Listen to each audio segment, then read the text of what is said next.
નમસ્કાર દર્શક મિત્રો, @ ગુજરાતમાં આપનું સ્વાગત છે। ગુજરાતમાં મેઘરાજાની સવારી ફરી એકવાર આવી ચૂકી છે। ગઈકાલે જન્માષ્ટમીથી વરસાદનો એક નવો રાઉન્ડ શરૂ થઈને ઉત્તરથી લઈને મધ્ય તેમજ દક્ષિણ ગુજરાત સુધી આની સાથે જ સૌરાષ્ટ્રમાં ભારે વરસાદ વરસ્યો છે। અનેક જગ્યાએ તો ધોધમાર વરસાદથી જનજીવન પર પણ અસર પહોંચી છે। અને હવે એવા સમાચાર સામે આવ્યા છે કે હવામાન વિભાગ અનુસાર આગામી એક અઠવાડિયું ભારે વરસાદ રહેવાનો છે। બંગાળની ખાડી પર બનેલું લો પ્રેશર તેમજ અરબ સાગરમાં સર્જાયેલું સાયક્લોનિક સર્ક્યુલેશન આગળ વધતા ગુજરાત સહિત અનેક રાજ્યોના વાતાવરણમાં પલટો આવ્યો છે। એટલું જ નહીં પરંતુ ભારે વરસાદ થઈ રહ્યો છે। ગુજરાતમાં બંને સિસ્ટમની અસરથી ગઈકાલે એટલે કે 16મી ઓગસ્ટે સવારથી જ અનેક વિસ્તારોમાં ભારે વરસાદ શરૂ થઈ ગયો હતો। ખાસ કરીને સૌરાષ્ટ્ર, દક્ષિણ ગુજરાત, મધ્ય ગુજરાતના કેટલાક વિસ્તારોમાં સારો એવો વરસાદ થયો છે। આ સિવાય પણ અનેક વિસ્તારોમાં છૂટાછવાયા વરસાદ થઈ રહ્યો છે। વરસાદી માહોલની વચ્ચે સૌરાષ્ટ્રમાં તહેવાર દરમિયાન જે યોજાતા લોકમેળાઓ છે તેના આયોજનને પણ અસર પહોંચી હતી। કેટલાક વિસ્તારોમાં ભારે વરસાદથી નુકસાન પણ પહોંચ્યું હોવાના અહેવાલો મળી રહ્યા છે। તો હવે આપણે જાણીશું કે આગામી દિવસોમાં ગુજરાતમાં કયા વિસ્તારમાં કેવો વરસાદ રહેવાનો છે। આ અંગે હવામાન વિભાગ તેમજ જાણીતા હવામાન નિષ્ણાત અંબાલાલ પટેલની આગાહી શું જણાવે છે, તો સૌપ્રથમ તમે જણાવી દઈએ કે એવા અહેવાલ છે કે હવામાન વિભાગે આજે એટલે કે 17મી ઓગસ્ટે નવસારી, વલસાડ, નર્મદા, છોટાઉદેપુર, ભાવનગર, અમરેલી, ગીર સોમનાથમાં ઓરેન્જ એલર્ટ આપ્યું છે। અહીંયાથી ભારે વરસાદ ખાબકે તેવી સંભાવના વ્યક્ત કરવામાં આવી છે। જ્યારે ડાંગ, તાપી, સુરત, ભરૂચ, વડોદરા, પંચમહાલ, દાહોદ, મહીસાગર, અરવલ્લી, સાબરકાંઠા, બોટાદ, રાજકોટ, જૂનાગઢ, પોરબંદરમાં યલો એલર્ટ આપવામાં આવ્યું છે। એટલે કે આ જિલ્લાઓમાં છૂટાછવાયા સ્થળોએ ભારે વરસાદની સંભાવના છે। તો આની સાથે જ ગુજરાતમાં હવામાન વિભાગની એવી આગાહી છે કે આવતીકાલે એટલે કે 18મી ઓગસ્ટના રોજ મોટાભાગના વિસ્તારોમાં ગાજવીજની સાથે ભારેથી અતિ ભારે વરસાદ થવાની પણ સંભાવના છે। મહત્વનું છે કે હાલ રાજ્યમાં 4થી વધારે સિસ્ટમ સક્રિય થઈ ગઈ છે અને ટૂંક સમયમાં 5મી સિસ્ટમ પણ સક્રિય થવાની છે। 19 તારીખે દક્ષિણ ગુજરાતની સાથે સૌરાષ્ટ્રમાં પણ વરસાદનું જોર વધવાની આગાહી કરવામાં આવી છે। આ દિવસે જૂનાગઢ, રાજકોટ, સુરેન્દ્રનગર, ગીર સોમનાથ, અમરેલી, બોટાદ, ભાવનગર, અમદાવાદ, આણંદ, ખેડા, અરવલ્લી, મહીસાગર, પંચમહાલ, ભરૂચ, દાહોદ, છોટાઉદેપુર, નર્મદા, સુરત, ડાંગ, તાપી, નવસારી અને વલસાડમાં ભારેથી ભારે વરસાદ થવાની શક્યતા વ્યક્ત કરવામાં આવી છે। કેટલાક સ્થળોએ ભારે પવનની સાથે વરસાદ તૂટી પડવાની પણ આગાહી કરવામાં આવી છે। જ્યારે 20મી ઓગસ્ટે વલસાડ, નવસારી, ડાંગ, તાપી, સુરત, ભરૂચ, નર્મદા, ભાવનગર, અમરેલી, ગીર સોમનાથ, જૂનાગઢ, રાજકોટ, પોરબંદર, જામનગર અને દ્વારકામાં ઓરેન્જ એલર્ટ આપવામાં આવ્યું છે। જ્યારે રાજ્યના બાકી જિલ્લાઓમાં યલો એલર્ટ આપવામાં આવ્યું છે। એટલે કે આ બધા જિલ્લાઓમાં છૂટાછવાયા સ્થળોએ ભારે વરસાદની આગાહી કરવામાં આવી છે। હવે જો વાત કરીએ 21 ઓગસ્ટની, તો ત્યારે કચ્છ, સૌરાષ્ટ્ર, મધ્ય તેમજ ઉત્તર અને દક્ષિણ ગુજરાતના મોટાભાગના વિસ્તારોમાં હળવાથી મધ્યમ વરસાદ થવાની આગાહી કરવામાં આવી છે। અને આ દરમિયાન કેટલાક વિસ્તારોમાં તો ગાજવીજ તેમજ ભારે પવનની સાથે પણ વરસાદ વરસી શકે છે। કેટલાક સ્થળો જળમગ્ન પણ થઈ શકે છે। સૌરાષ્ટ્ર કચ્છના કેટલાક ભાગોમાં વરસાદનું જોર યથાવત રહી શકે છે। 22મી ઓગસ્ટ દરમિયાન ગુજરાતમાં સાર્વત્રિક મેઘમહેર થવાની છે। ખાસ કરીને સૌરાષ્ટ્ર અને દક્ષિણ ગુજરાતના ભાગોમાં 5થી લઈને 10 ઇંચ સુધીનો અત્યંત ભારે વરસાદ પણ થઈ શકે છે। જ્યારે ઉત્તર ગુજરાત અને મધ્ય ગુજરાતના ભાગોમાં 3થી લઈને 6 ઇંચ સુધીનો વરસાદ થઈ શકે છે। અને આ રાઉન્ડમાં કચ્છ જિલ્લામાં પણ સારો એવો વરસાદ થશે તેવી સંભાવના છે। મહત્વનું છે કે રાજ્યમાં વરસાદનો મોટો રાઉન્ડ શરૂ થઈ ગયો છે। લાંબા વિરામ બાદ છેલ્લા 2 દિવસથી ઠેકાણે ધોધમાર વરસાદ થઈ રહ્યો છે। અને હવે આ બધાની વચ્ચે હવામાન વિભાગે આજે પણ વરસાદની આગાહી કરી છે। હવામાન અપડેટ પ્રમાણે ગુજરાતમાં આગામી એક અઠવાડિયું ધોધમાર વરસાદ રહેશે। એક સાથે 5 વરસાદી સિસ્ટમ સક્રિય થતા અનેક જિલ્લામાં એલર્ટ આપવામાં આવ્યું છે। 18 ઓગસ્ટના રોજ પણ અત્યંત ભારે વરસાદની આગાહી કરવામાં આવી છે। 18થી લઈને 20 ઓગસ્ટ સુધીમાં રાજ્યમાં ઓરેન્જ એલર્ટ છે, પરંતુ 21 ઓગસ્ટથી વરસાદનું જોર ઘટવાનું છે।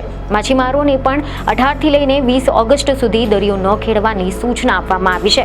બંગાળની ખાડીમાં સર્જાયેલી ખાડીના કારણે ગુજરાતમાં ફરી એકવાર મેઘરાજાનું આગમન થઈ ગયું છે। ગુજરાતના મોટાભાગના વિસ્તારો હાલમાં ગાઢ વાદળોથી ઘેરાયેલા છે. અમદાવાદમાં પણ ગત રાતથી જ વરસાદી માહોલ જોવા મળી રહ્યો છે. આજે સવારથી અમદાવાદમાં મેઘરાજાએ ધુઆંધાર બેટિંગ પણ કરી હતી. મધ્ય, ઉત્તર અને દક્ષિણ ગુજરાતમાં આજે સારો એવો વરસાદ થઈ શકે છે. સિસ્ટમ આગળ વધવાની તરફ છે. ઉત્તર પશ્ચિમ તરફ આગળ વધતા હજુ પણ ગુજરાતમાં આગળના કેટલાક દિવસોમાં વરસાદ થવાનો છે, જેમાં પણ ખાસ કરીને દક્ષિણ ગુજરાત, ઉત્તર ગુજરાત અને મધ્ય ગુજરાતના વિસ્તારોમાં સારો એવો વરસાદ વરસવાનો છે. કચ્છ અને સૌરાષ્ટ્રના વિસ્તારોમાં પણ વરસાદનું જોર ધીમે ધીમે વધશે. એટલે કે હવે ગુજરાતમાં ચોમાસાનો મિજાજ આગામી દિવસોમાં વધુ તોફાની બનવાની શક્યતા છે. હવામાન વિભાગ અને વિવિધ હવામાન મોડલ્સના આધારે બંગાળની ખાડીમાં આગામી 15 દિવસમાં 4 જેટલા લો પ્રેશર સિસ્ટમ સર્જાવાની પણ શક્યતા છે, જે ગુજરાત અને રાજસ્થાન પર સીધી અસર કરવાની છે. આ સિસ્ટમમાંથી 2 ખૂબ જ મજબૂત રહેવાની છે, જે વેલમાર્ક અને લો પ્રેશરથી ડિપ્રેશન અથવા તો ડીપ ડિપ્રેશનની કેટેગરી સુધી પણ પહોંચી શકે છે. અને આની અસરથી ખાસ કરીને સૌરાષ્ટ્રના કાંઠા વિસ્તારોમાં આગામી 4 દિવસમાં અતિ ભારે વરસાદની આગાહી કરવામાં આવી છે.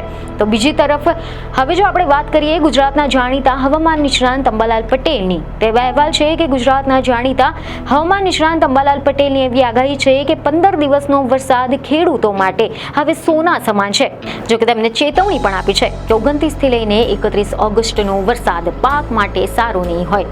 હવે જો વરસાદ રોકાઈને વરાપ નીકળે તો પાકને સૂર્યપ્રકાશ મળશે અને તેનો સારો વિકાસ થશે.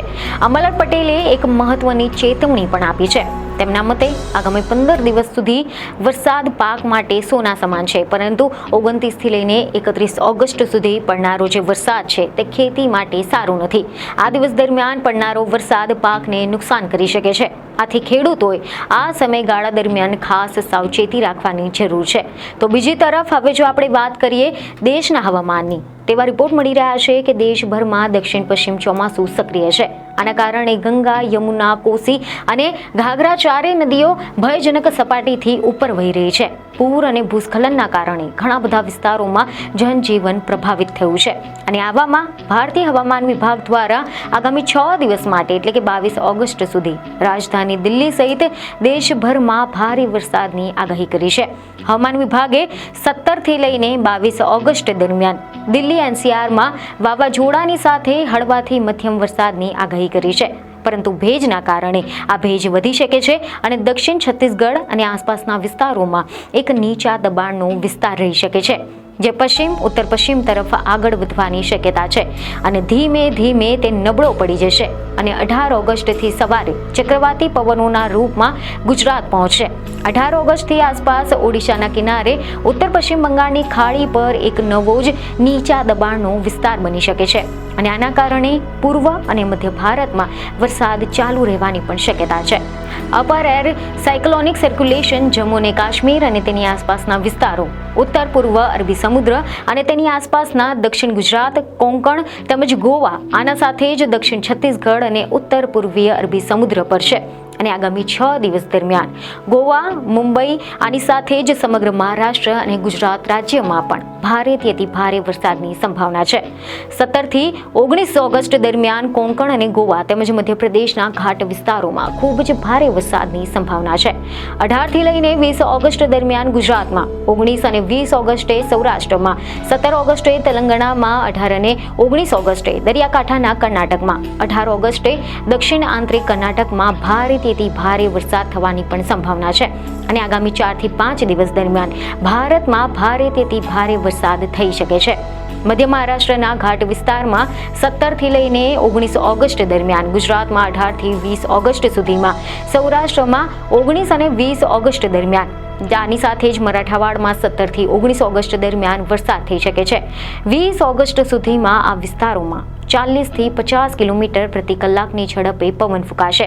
આગામી 6 દિવસ સુધી ઉત્તર પૂર્વ ભારતમાં આસામ, મેઘાલય, નાગાલેન્ડ, મણિપુર, મિઝોરમ અને ત્રિપુરામાં ભારે વરસાદની સંભાવના છે. 19 થી 22 ઓગસ્ટ દરમિયાન અરુણાચલ પ્રદેશમાં, આની સાથે જ 19 થી 21 ઓગસ્ટ દરમિયાન નાગાલેન્ડ, મણિપુર, મિઝોરમ, ત્રિપુરા, આસામ અને મેઘાલયમાં વાવાઝોડાની સાથે હળવો વરસાદ થઈ શકે છે. તમને જણાવી દઈએ કે એવા અહેવાલ મળી રહ્યા છે કે છેલ્લા 24 કલાકમાં ગુજરાતમાં 212 તાલુકામાં વરસાદ ખાબક્યો છે, જેમાં સૌથી વધુ ભેંસાણમાં 6 ઇંચથી વધુ વરસાદ પડતા જનજીવન અસ્તવ્યસ્ત થઈ ગયું છે.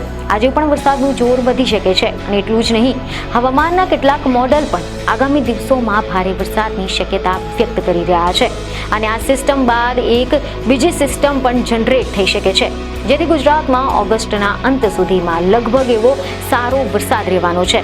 તો આ હતી હવામાનને લઈને કેટલીક મહત્વપૂર્ણ માહિતી. તો આશા છે કે આ માહિતી તમને મહત્વની લાગી હશે. જો હા, તો અમારા વિડીયોને લાઈક અને શેર જરૂરથી કરજો. બીજને ખબર સાથે ફરી મળીશું. ધન્યવાદ.